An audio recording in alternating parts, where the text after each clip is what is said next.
All right. And we are back with the GSMC Wrestling Laureate podcast brought to you by the GSMC Sports Network. I'm your host, Eric Rodriguez, here every Monday through Friday, 8 p.m. Pacific time, 11 p.m. Eastern time, here to talk about all things professional wrestling, all the action inside and outside of the ring, injuries, rumors, also projected storylines. Did I say injuries already? I think I did.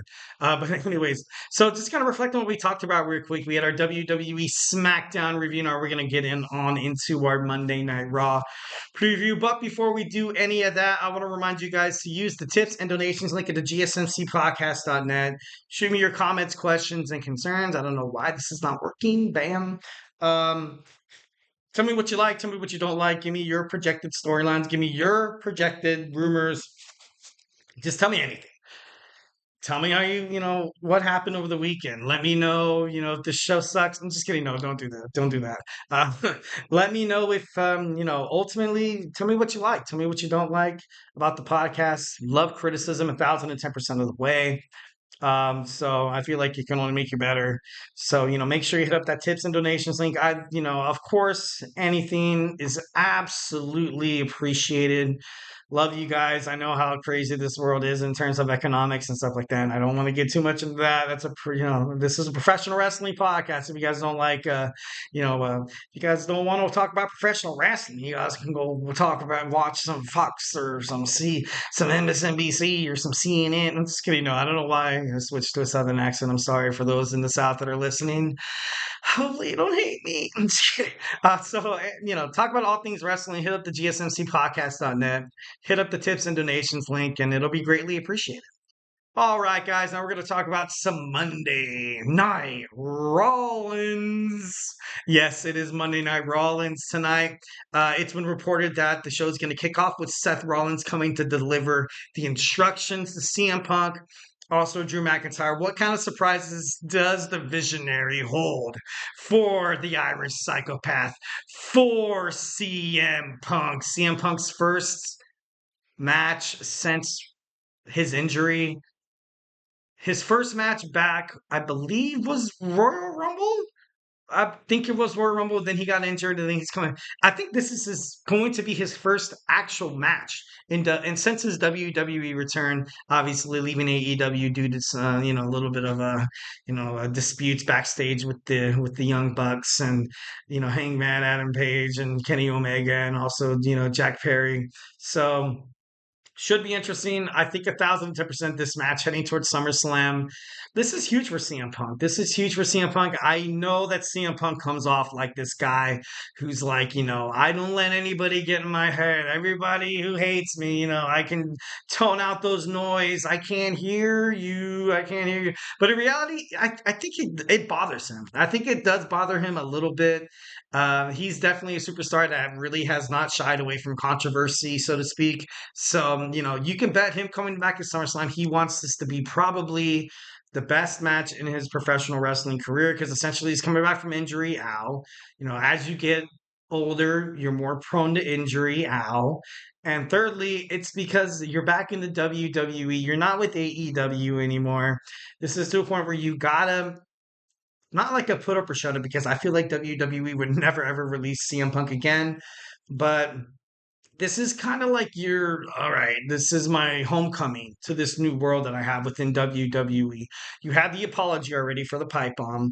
You apologized to the other superstars who did not want to accept that you were back, like Triple H, Seth Rollins, a couple other names backstage, but this is big for CM Punk. This SummerSlam match is going to be extremely huge, which makes me think that Drew McIntyre doesn't have a title on him. Drew McIntyre he was in my top 10 of guys who have lost the most in their careers up to July 2024. So it's not really any surprise that I feel like CM Punk will get the victory at SummerSlam, especially him trying to avenge, getting his bracelet back with the initials of AJ and his dog Larry or some shit like that. Sorry, with some stuff like that. But no, it's just kind of crazy. It's kind of crazy.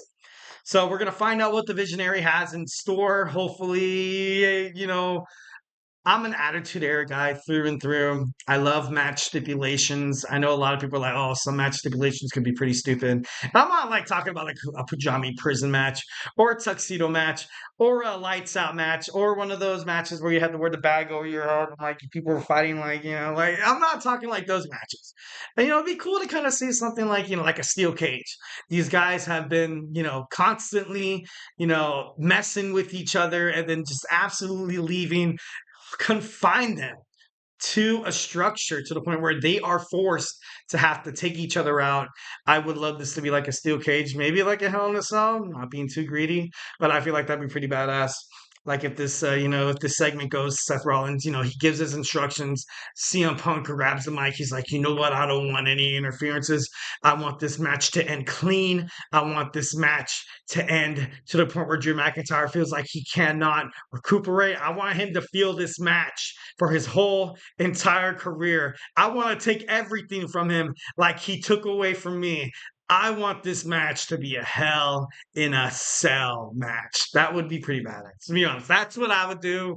But of course, if I was the writer for WWE, I feel like people would be injured like probably every other week or so. I'm just kidding. No, be like, we need to bring back first blood matches. Let's bring back the Inferno matches, buried alive casket matches. Let's go. No, I'm just kidding. That'd be bad. That would be bad. Anyways, so then moving on, now we have Lyra Valkyria teaming up with Katana Chance and Kaden Carter taking on Sonya's new crew, the crew of her, Zoe Stark, and Shayna Baszler. Shayna Baszler and Zoe Stark are looking for tag team gold. Deville is looking to build up more momentum after her victory against Lyra Valkyria last week. Next, we have the Creed brothers. The Creed brothers taking on Alpha Academy. Will we see the Wyatt Six? I feel like we will. And, will there potentially be a match at SummerSlam? Because it's, you've teased it to the point, you've had so many VHS tapes, you had so many invasions at the Pat McAfee show that something's got to give. And I don't know if I'm more willing to be a little impatient in terms of professional wrestling because I feel like I was, the age demographic that wrestling promotions like AEW, Ring of Honor, New Japan Professional Wrestling, and WWE are trying to target that age 18 to 42. And I feel like I'm kind of that bridge. I'm that bridge podcast, you know what I mean? Like where I dabble on new things a little bit, love my old school stuff, trying to meet in the middle. It's, it could be a little troublesome, to be honest. It could be because sometimes I find myself thinking more like an Attitude Era fan. Sometimes I feel myself thinking about the New Era kind of fan. Maybe the PG-13 kind of fan. Maybe the Ruthless, the Attitude, or like, you know what I mean? Like it all mixes up and it's crazy. But it's to the point where I feel like something has to happen. I want to see a match. I want to see I want to see a 3-on-3 match. The Creed brothers taking on the Wyatt Six. Obviously, Bo Dallas leading, or maybe he's in the back, like controlling his troops and stuff like that. But something has to happen.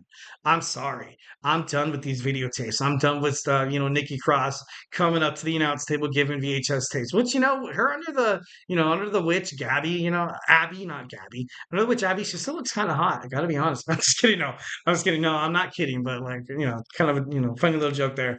So next we have Xavier Woods taking on Karrion Kross.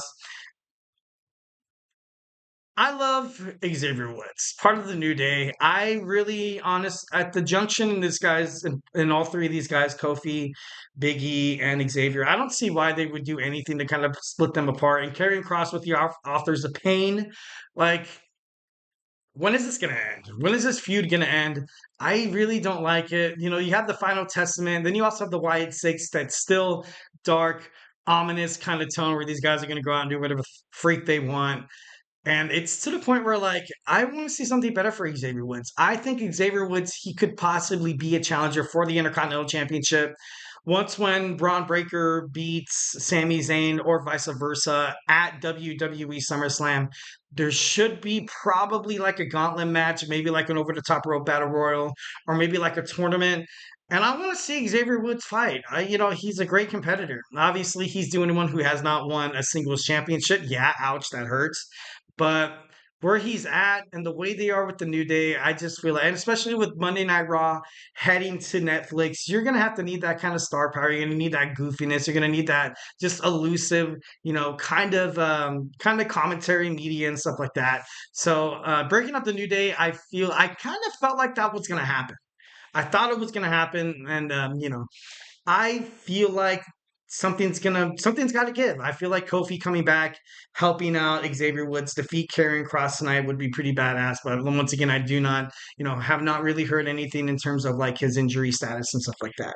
Rapidly wrapping this up, we have Gunther taking on Finn Balor. Can the Judgment Day soften Gunther for Damien Priest?